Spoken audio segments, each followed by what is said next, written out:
नमस्ते दोस्तों, मैं अंकुर आर्य आप सबका स्वागत करता हूं आपके अपने YouTube चैनल सत्य सनातन में। दोस्तों, इतिहास को तोड़ मरोड़ कर एक दूसरे के संप्रदाय पर आक्षेप लगाने का एक शगल हिंदुस्तान में बन चुका है।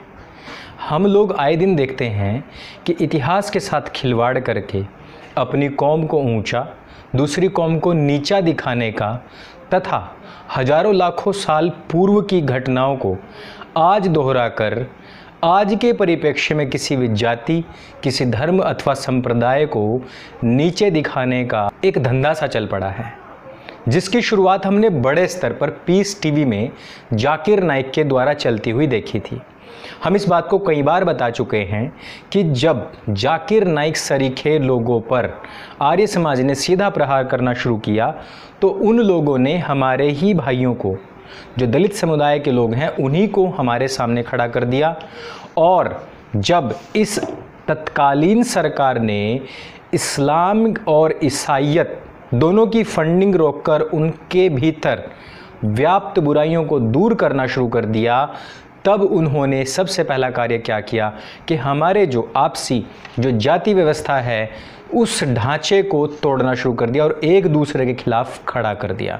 इन आंदोलनों का जो स्वरूप है वो कितना हिंसक हो जाता है और उनकी वजह से हमारे समाज को, हमारे देश को कितनी हानि होती है, कितने मासूम लोगों की जान जाती है, उसका हम अंदाज़ा भी नहीं लगा सकते हैं।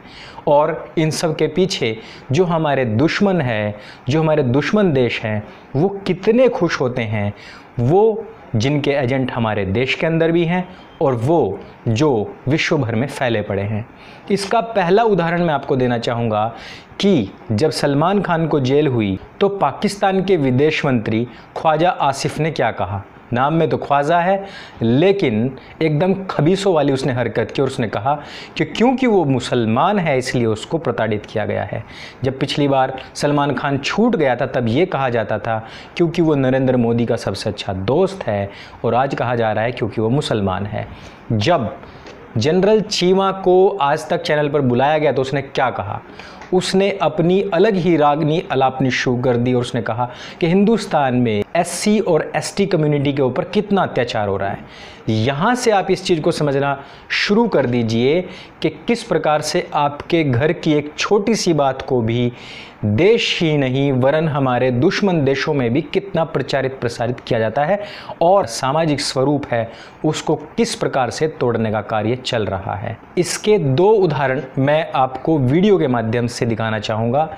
उनको आप देखिए कि ये उसी आंदोलन के आसपास हुआ है जब हम लोग सड़कों पर आगजनी कर रहे थे, जब एम्बुलेंस में बच्चे मर रहे थे, उस समय कश्मीर में और उस समय राजस्थान में क्या हो रहा था।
इन वीडियोज़ में आपने देख लिया, एक तरफ पूरी कश्मीरी जनता मिलकर एक फ़ौजी भाई को बेरहमी से मार रही है और दूसरी तरफ क्या नारे लग रहे हैं, वो कह रहे हैं यदि हिंदुस्तान में रहना होगा तो कहना होगा, और फिर नाराए तकबीर।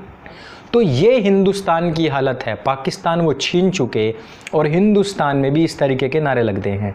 अगर कोई भारत माता की जय या वंदे मातरम बोल देता है तो वो एक्सट्रीमिस्ट हो जाता है, वो एक्सट्रीम पैट्रियोटिक हो जाता है और उससे लोग जलने भुनने लगते हैं, उसकी तरफ भी आंखें तरेर कर देखते हैं। लेकिन जब ये शांति प्रिय लोग अपने एजेंडा को आगे बढ़ाते हुए और भीम सेना जैसे दलितों के संगठन के प्रदेश अध्यक्ष बनकर बैठते हैं, तब विचार करना चाहिए कि जड़ें कहाँ तक पहुँच रही हैं, और जिस दिन ये जड़ें तुम्हारी नींवों के नीचे पहुँच गई उस दिन तुम्हें उखाड़ कर फेंक देंगे, क्योंकि इनका एक ही नारा है कि राज किया था राज करेंगे इंशाअल्लाह इंशाअल्लाह। वो नहीं देखते कभी भी कौन दलित है कौन राजपूत है। एक बात हमेशा ध्यान रखना कि जब जब तुम जातियों में बंटकर, जब तुम गुज्जर बन के अपना अधिकार मांगने गए तो कांग्रेस ने कहा कि हम तुम्हारे साथ हैं, लेकिन राजस्थान में फिर क्या हुआ? क्या उनको न्याय मिला? क्या उनको आरक्षण मिला? नहीं। तुम जाट बनकर गए तो कांग्रेस ने कहा मैं तुम्हारे साथ हूँ, मैं तुम्हारे हक की लड़ाई लड़ूंगा। जब तुम दलित बनकर उनके सामने गए तो उसने कहा कि मैं तुम्हारे साथ हूँ, मैं तुम्हारे हक की लड़ाई लड़ूंगा। जब तुम पटेल बनकर गए तो उसने कहा मैं तुम्हारे साथ हूँ, मैं तुम्हारे हक की लड़ाई लड़ूंगा। जब तुम जाट बनकर गए तो उसने तुम्हें दिलासा दिया और अपना साथ देने का वादा किया।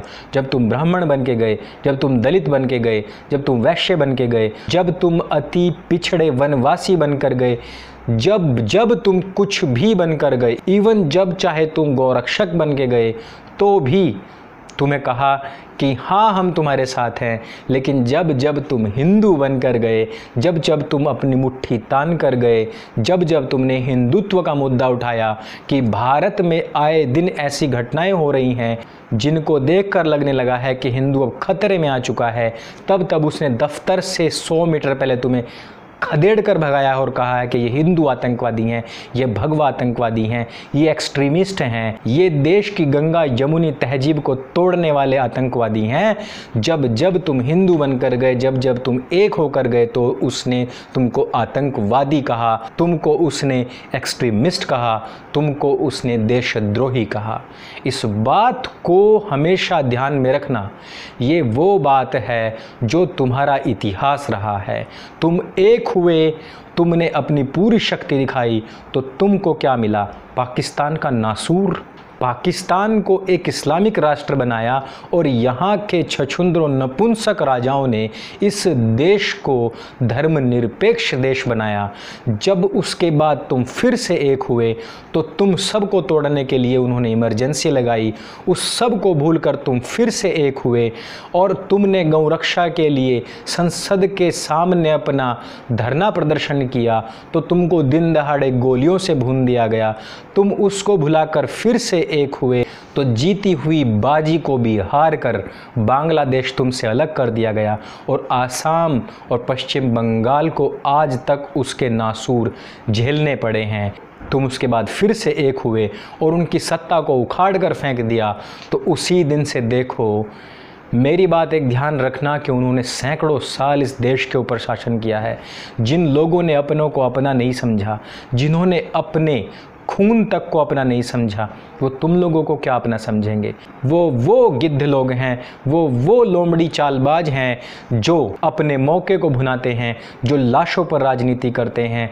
आपने देखा होगा शहजादे के चेहरे पर जो रौनक है वो आप देखना कि किसी मरे हुए जानवर को देखकर जो गिद्ध के चेहरे पे आती है वो उसके चेहरे पर है।